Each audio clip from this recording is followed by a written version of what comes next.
आज जर्नल में कुछ टफ टाइप की हम जर्नल एंट्रीज करेंगे with and without GST. Without GST example है आपकी goods costing ₹40,000 is sold to Manoj at a profit 20%। 40,000 की goods 20% profit on cost. Sale की trade discount 10%, cash discount 10%, half payment is received at the time of sale. अब इस question में आपको उन्होंने very first क्या दिया, 40,000 सेल है जिसके ऊपर प्रॉफिट 20%। आप एक वर्किंग नोट पहले प्रिपेयर करो, चाहे एंट्री आप बाद में डाल दो, पहले आप वर्किंग नोट कर लो। वर्किंग नोट में क्या है, 40,000 के आपकी गुड्स है, कॉस्ट है उसकी, उसका 20% कितना हुआ 8,000, तो आपकी गुड्स की वैल्यू कितनी आ गई 48,000। क्लियर। 40,000 की कॉस्ट थी, उसका 20% निकाल के उसमें ऐड किया तो कितना आ गया 48,000। नेक्स्ट आपको क्या दिया, टीडी ट्रेड डिस्काउंट। अब इसके ऊपर ट्रेड डिस्काउंट निकालेंगे कितने परसेंट, 10%, तो ये आ गया आपका 4800। तो यानी कि अब आपकी जो वैल्यू है 48,000 में से 4800 माइनस कर दो तो आपकी जो वैल्यू है वो आ गई 43,200। अब ये आपने जो एक्चुअल आपकी सेल है आफ्टर डिडक्टिंग टीडी वो आपके पास निकल आई 43,200। अब क्वेश्चन में आगे क्या दिया हुआ है कि कैश डिस्काउंट कितने 10% एंड पेमेंट क्या हुई हाफ। अब ध्यान से समझना इस चीज को, आपने यहां तक कर लिया अपना डन। अब नेक्स्ट कंसेप्ट शुरू हो गया कि आपकी सेल कितने की है 43,200 की, आप इसका हाफ कर दो आप। क्लियर, क्योंकि आपको पेमेंट कितनी की हुई है हाफ की रिसीव, तो हाफ आप मनोज के अकाउंट में डाल दोगे क्योंकि अभी आपको मिली नहीं है पेमेंट, हाफ आप कैश में डाल दोगे। तो उसके लिए क्या करना पड़ेगा, हाफ पेमेंट निकालने के लिए 43,202 के साथ डिवाइड कर दो तो आपकी जो वैल्यू है वो आ जाएगी 21,600। यानी कि 21,600 आपका जाएगा बैंक वाले में, कैश मतलब आपका, आप दो कर लो, इसको मनोज में कर लो आप। 21,600 आपका मनोज के पास चला गया, यानी कि पीछे कितना बच गया 21,600। अब जो कैश डिस्काउंट है वो इस अमाउंट पे लगेगा। ये अमाउंट आपने मनोज को कर दी क्योंकि आपने हाफ कर दिया, हाफ पेमेंट कैश हुई है, हाफ मनोज। तो जो कैश हुई आपकी उसके ऊपर आप कैश डिस्काउंट लगाओगे, जो मनोज वाली है वो मनोज लिख के लिख दो। ठीक है। अब जो 21,600 है इसका कितने कैश डिस्काउंट उसने बोला 10%, इसका 10% निकाला तो वो हमारे पास आ गया 2160। ठीक है। तो यहाँ पे अब हम क्या करेंगे 2160 आपका जो आया है ये हम लिख देंगे डिस्काउंट अलाउड, और 21,600 में से जब इस अमाउंट को माइनस किया तो आया 19,440। ये आपका आ गया कैश रिसीव्ड। अब आपने वर्किंग नोट में क्या कुछ किया, सबसे पहले प्रॉफिट निकाल के 20% उसको ऐड कर दिया 40,000 में, जो वैल्यू आई उसका 10% आपने टीडी निकाला स्टेप बाय स्टेप, जैसे आपको क्वेश्चन दिया हुआ है आपने उसका टीडी निकाला। ट्रेड डिस्काउंट निकालने के बाद जो वैल्यू आई वो आपकी एक्चुअल सेल वाली वैल्यू है। अब उसके ऊपर आपने उसको हाफ कर दिया क्योंकि हाफ पेमेंट बोली है, तो आपने हाफ किया, हाफ मनोज को गया और हाफ पे उसने कैश डिस्काउंट। देखो कैश डिस्काउंट आप फुल वैल्यू पे नहीं निकालोगे, अगर आपको उसने बोला है कि फुल का फुल, अगर यहाँ क्वेश्चन में दिया होता कि फुल अमाउंट आपको रिसीव हो गई है, यहाँ क्वेश्चन में होता कि ऑन द स्पॉट ही आपको दे दी, तो जो ये आंसर आया है 43,200 हम इसी के ऊपर 10% ट्रेड डिस्काउंट निकालेंगे। मैं आपको सारी सिचुएशन बताऊंगी इस क्वेश्चन में कि क्या होगा और क्या करना आपने। फिलहाल इस क्वेश्चन के लिए उसने बोला है हाफ पेमेंट रिसीव्ड, तो हम 43,200 का हाफ कर देंगे। जो वैल्यू आई वो हमारी मनोज लिख के छोड़ेंगे हम। बाद वाली जो हाफ है वो हमारी कैश हमें रिसीव हुआ है, उसके ऊपर हम 10% निकालेंगे। अब इसकी जर्नल एंट्री डालेंगे। हमारे पास क्या कुछ है, एक तो हमारे पास एक्चुअल सेल आ गई, एक हमारे पास मनोज ने कितनी पेमेंट करनी है, एक हमारे पास डिस्काउंट अलाउड आ गया और एक हमारे पास कैश रिसीव्ड आ गया। अब एंट्री डालो। सेल हुई है, क्या आएगा, कैश। क्या दोगे आप उसको, डिस्काउंट अलाउड। और डेटर्स को भी क्या करते हैं, डेबिट।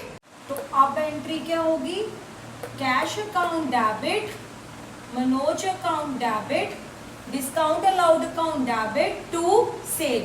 कैश कितना हो गया 19,440, मनोज कितना हो गया 21,600, डिस्काउंट अलाउड जो हमने निकाला यहाँ पे 2160 एंड टू सेल, सेल कितने की हमें दी हुई है 40,000। अब इस क्वेश्चन में तुम्हें प्रॉफिट था, अगर प्रॉफिट ना हो सीधा ही डिस्काउंट, ट्रेड डिस्काउंट और कैश डिस्काउंट दिया हो, तो सबसे पहले 40,000 का 10% डिस्काउंट निकालेंगे, ट्रेड डिस्काउंट के बाद जो एक्चुअल सेल आएगी उसके ऊपर निकलेगा तुम्हारा ये जो 10% कैश डिस्काउंट दिया हुआ है। अगर उसने हाफ पेमेंट की है तो हमने ये ऐसे किया था 21,600, अदरवाइज अगर फुल पेमेंट है तो आपकी एंट्री क्या होगी, क्या करोगे आप वहां एंट्री में, cash account debit, discount allowed account debit to sale. सबसे पहले ट्रेड डिस्काउंट के बाद कैश डिस्काउंट निकालोगे। अगर उसने कैश डिस्काउंट नहीं दिया हुआ तो आप कैश डिस्काउंट की फिर एंट्री नहीं डालोगे, क्योंकि पेमेंट बाद में हुई है तो फिर होगा, फिर आप टीडी वाली एंट्री डालोगे जो परचेज मेन हुई है।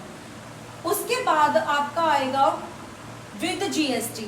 अब विद जीएसटी में क्या है, sold goods to Sohan outside state for 20,000, less TD 10%, 5% cash discount, payment was received by check, cheque के थ्रू होगी और जीएसटी कितनी है 12%। अब आउटसाइड द स्टेट है तो आईजीएसटी लगेगी, क्लियर। अब इसके वर्किंग मोस्टली स्टार्ट करते हैं। कितने की गुड्स है 20,000, उसका 10% टीडी निकाला, ट्रेड डिस्काउंट तो कितना आया 2,000। अब हमारी वैल्यू कितनी आ गई 18,000। अब ये जो 18,000 है इसका आगे हम क्या निकालेंगे, जीएसटी। ट्रेड डिस्काउंट के बाद जीएसटी निकलेगा, तो जीएसटी 12% था, कितना आ गया 2160, तो ये आपकी जीएसटी की वैल्यू आ गई, क्लियर।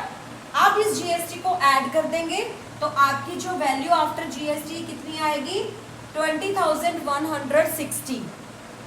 उसके बाद उसने कैश डिस्काउंट बोला, क्योंकि पेमेंट मेड बाय बैंक हुई है तो बैंक भी हम कैश इक्वलेंट ही मान के चलते हैं।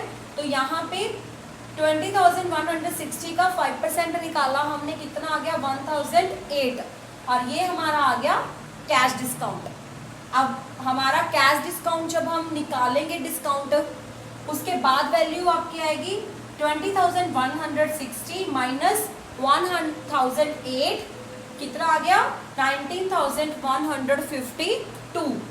अब आपने क्या करना है, ये वर्किंग नोट हो गया, पहले टीडी के बाद जो वैल्यू आई उसके ऊपर हमने जीएसटी निकाला, जीएसटी के बाद उसको जीएसटी ऐड करके जो वैल्यू आई, फिर उसके ऊपर अगर कैश डिस्काउंट है तो कैश डिस्काउंट निकालो, क्लियर।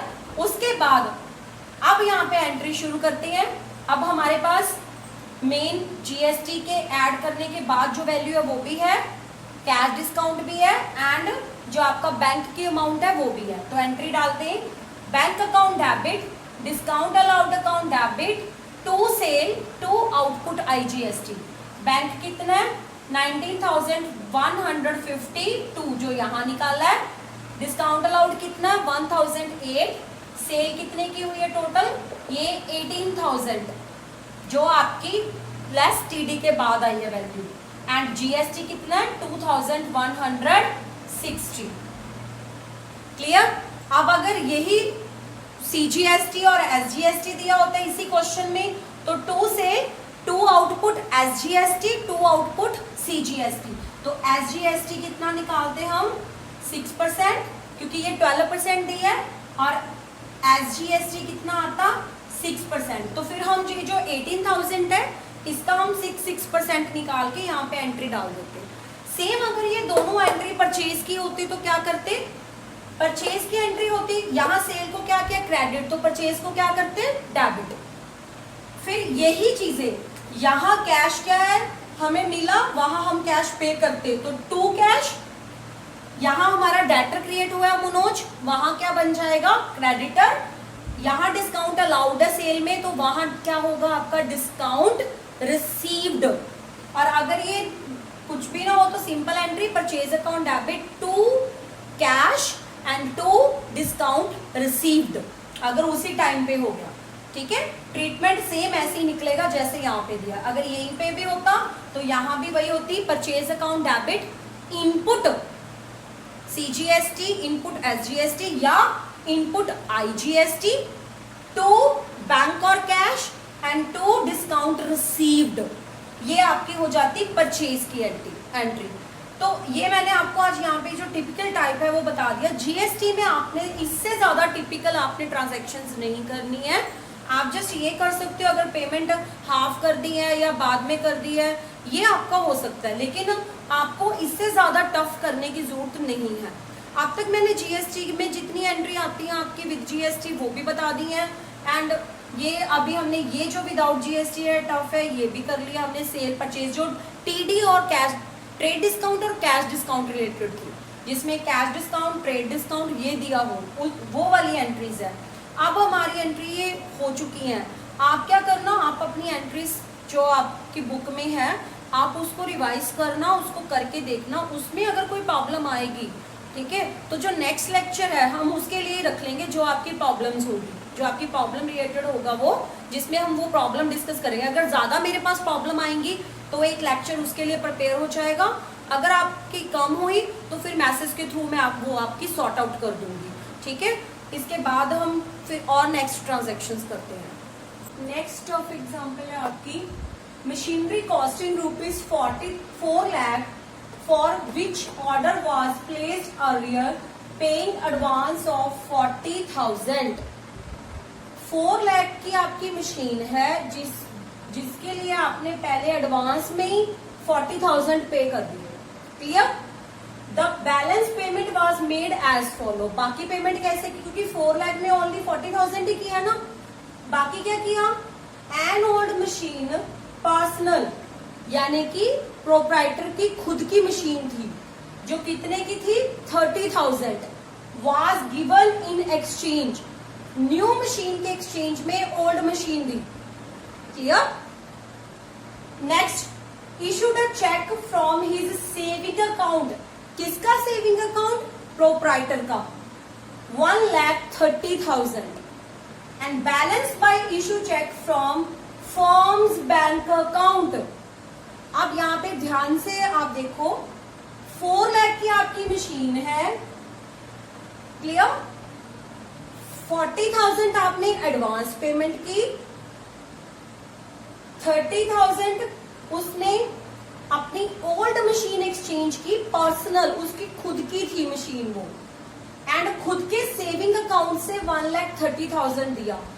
अब यहाँ पे जो एंट्री होगी वो आपकी क्या होगी, machinery account debit 4 lakh to advance bracket में परचेज अकाउंट, क्योंकि आपने एडवांस दे दिया था पहले ही, तो आपका अब यहाँ पे आ जाएगा कितने की है वो 40,000 की, टू कैपिटल 1,60,000। अब क्यों हुआ, उसने 1,30,000 जो है वो उसने अपने पर्सनल अपने बैंक अकाउंट से दिया जो उसका सेविंग अकाउंट था। क्लियर? 30,000 की जो मशीन थी उसकी पर्सनल थी। कितना हो गया टोटल? 1,60,000। अब ये 1,60,000 को हमने कैपिटल क्यों डाला? हमने किया था कि जब भी प्रोप्राइटर कैश या अपने खुद की गुड्स लेके आता है, बिजनेस में लगाता है, उसने पर्सनल यूज के लिए नहीं किया, उसने जो मशीनरी परचेज किया वो बिजनेस पर्पस के लिए किया है, अगर वो खुद की कोई चीज लाता है यानी कि वो खुद इन्वेस्ट कर रहा है बिजनेस में, तो प्रोप्राइटर की कैपिटल कहलाएगी वो।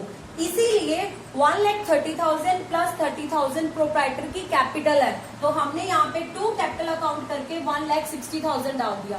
अब बैलेंस उसने बोला है कि किसके थ्रू हुई है पेमेंट, बैंक से, फर्म के बैंक अकाउंट, तो 2 बैंक अकाउंट कितना आ जाएगा, 1,60,000 प्लस 40 कितना हो गया आपका 2 लाख, यानी कि 4 लाख में से 2 लाख माइनस किए, 2 लाख आपके आ जाएंगे टू बैंक अकाउंट में।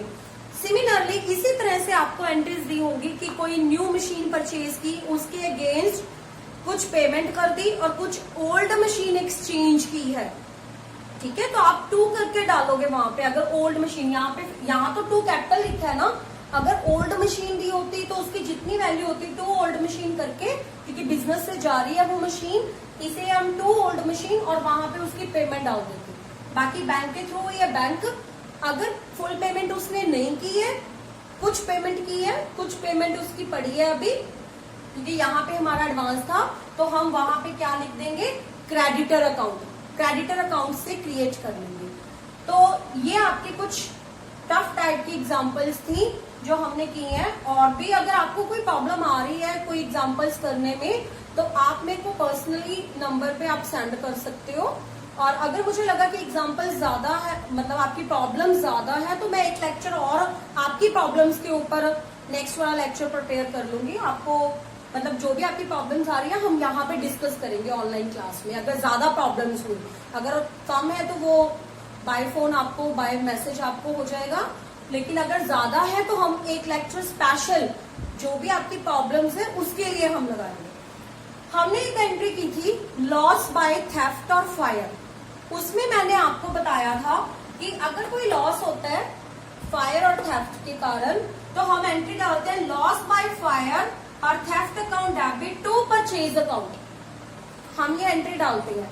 लेकिन हम अगर ये इंश्योर्ड हो, आपने ये 2 नाम याद रखने हैं, एक तो इंश्योर्ड और एक अन इंश्योर्ड, अनश्योर्ड और इंश्योर्ड। इंश्योर्ड का मतलब आपको पेपर में नहीं दिया होगा ये, मतलब ये चीज आपको मेंशन नहीं होगी कि गुड्स इतने की थी और क्लेम उसका इतना मिल गया। वहां पे लिखा होता है इंश्योर्ड गुड्स या अनश्योर्ड गुड्स, यानी कि इंश्योर्ड का मतलब इंश्योरेंस हुआ आपकी गुड्स का, अनश्योर्ड का मतलब है इंश्योरेंस नहीं हुआ। अगर आपका इंश्योरेंस नहीं हुआ, ठीक है, तो आप ये वाली एंट्री डालोगे, loss by fire account debit या loss by theft account debit to purchases, अगर आपका इंश्योरेंस नहीं हुआ। अगर आपकी गुड्स इंश्योर्ड है तो आपके 3 केसेस हैं। Very first, when goods fully insured, जब आपकी सारी गुड्स इंश्योर्ड है। Second, when full claim is received, आपकी गुड्स इंश्योरेंस कंपनी में आपने इंश्योर्ड करवाई थी और आपको सारा का सारा क्लेम मिल गया। Third, when full claim is not received, जब आपको सारा क्लेम नहीं मिला, कुछ क्लेम मिला। तो इसकी जर्नल एंट्रीज क्या होंगी, if full insured and full amount is recoverable, अगर फुल इंश्योर्ड है और उसकी अमाउंट मिलती है, आपकी रिकवरेबल है, आपको पता है कि मिल जाएगी। सबसे पहले वेरी फर्स्ट एंट्री ये सबके लिए कॉमन है, आपने क्या डालनी है, लॉस बाय फायर और theft account debit to purchases. Second वाली एंट्री क्या होगी, अगर आपकी गुड्स इंश्योर्ड है, insurance account debit, insurance company debit to loss by theft और लॉस अकाउंट, फायर अकाउंट। यानी कि पहले आपने डेबिट किया था ना, क्योंकि इंश्योर्ड नहीं थी, यहाँ पे आप क्रेडिट करके कैंसिल करोगे और वही आप इंश्योरेंस कंपनी को डेबिट कर दोगे। क्लियर। अगर आपको क्लेम मिल गया, अब ये फुली इंश्योर्ड थी ना, यहाँ पे आपको क्लेम मिल गया उस चीज का, तो यहाँ पे एंट्री डालोगे बैंक अकाउंट डेबिट, ये जो इंश्योरेंस है ये आपका क्रेडिट हो जाएगा टू इंश्योरेंस कंपनी। क्लियर। ये तो हो गया कि अगर आपकी फुली इंश्योर्ड थी और आपको अमाउंट रिसीव हो गई। लेकिन अगर आपकी फुली इंश्योर्ड नहीं थी, ओनली कुछ पेमेंट आपको इंश्योरेंस कंपनी ने दी है, तो आप क्या एंट्री डालोगे, वेरी फर्स्ट ये तो डलेगी आपकी, लॉस बाय फायर और theft account debit to purchases, और सेकेंड एंट्री क्या होगी आपकी, दिस वन। फर्स्ट केस में फर्स्ट, सेकेंड और थर्ड ये होगी, और अगर फुल क्लेम नहीं एक्सेप्ट है तो आपकी एंट्री होगी ये 1 है और ये आपकी 2 है। तो आपकी सेकेंड एंट्री क्या होगी, बैंक अकाउंट डेबिट, जितने पैसे आपको मिले, जितने का इंश्योरेंस कंपनी को आपने क्लेम करना था वो यहाँ पे लिखेंगे, जितने आपको मिल गए वो आप यहाँ डालोगे, और बाकी आप लॉस में शो कर दोगे, प्रॉफिट एंड लॉस में ट्रांसफर कर दोगे, और ये आपका लॉस होगा, इसीलिए हमने इसको डेबिट किया। मैं आपको एग्जांपल के थ्रू बताती हूँ। Goods worth ₹6,000 were destroyed by fire. अगर तो फर्स्ट केस है तो हमारी एंट्री क्या बनेगी, लॉस बाय फायर और theft account debit to purchases 6,000। And next, अगर ये इंश्योरेंस कंपनी ने फुली पैसे उसको दे दिए तो ये एंट्री होगी insurance company account debit to loss by theft account. अगर इंश्योर्ड है, अनइंश्योर्ड है तो ये डाल के छोड़ दोगे। अगर इंश्योर्ड है और क्लेम आपका फुली एक्सेप्टेड है, ठीक है, और आपको रिसीव हो गया तो आप ये 3 एंट्रीज डालोगे, आपकी ये 3 एंट्रीज पड़ेगी। 1, लॉस बाय फायर और theft account to purchases, insurance company to loss by theft account, bank account debit to insurance company account. Clear? लेकिन सेकंड केस क्या है, यहाँ पे 6,000 की गुड्स डिस्ट्रॉय हुई थी और इंश्योरेंस कंपनी ने 5,000 आपको दे दिया, 5,000 आपका रिकवरी होगी, तो फिर आपकी एंट्री क्या होगी, first entry 6,000 loss by fire account debit to purchases, और सेकेंड एंट्री आपकी ये पड़ेगी, क्या होगी, टोटल कितने का था, 6,000 का, इंश्योरेंस कंपनी ने कितने दिए आपको बैंक में, यानी कि कैश आपको कितना रिसीव हुआ, 5,000, और आपका लॉस कितना हो गया, 6 माइनस 5 1,000। तो आप ये एंट्री डालो। तो आपकी जर्नल की अब तक without GST and with GST जितनी जर्नल एंट्रीज थी वो आपकी हम सब कवर कर चुके हैं। आई थिंक कोई भी ऐसी एंट्री नहीं है जो अभी हमारी कवर ना हुई हो। आपको कोई भी प्रॉब्लम आ रही है, मैंने आपको पहले भी बोला, आप मुझे मैसेज के थ्रू बता सकते हो, आप मुझे बता कौन कौन सी आपकी प्रॉब्लम्स हैं। ज्यादा होंगी तो जो नेक्स्ट क्लास है आपकी इसी के ऊपर होगी, जर्नल के ऊपर। अदरवाइज आपका जो चैप्टर है नेक्स्ट लेजर वो शुरू हो जाएगा। ठीक है, होप आपको आज का लेक्चर समझ आया होगा। Thank you.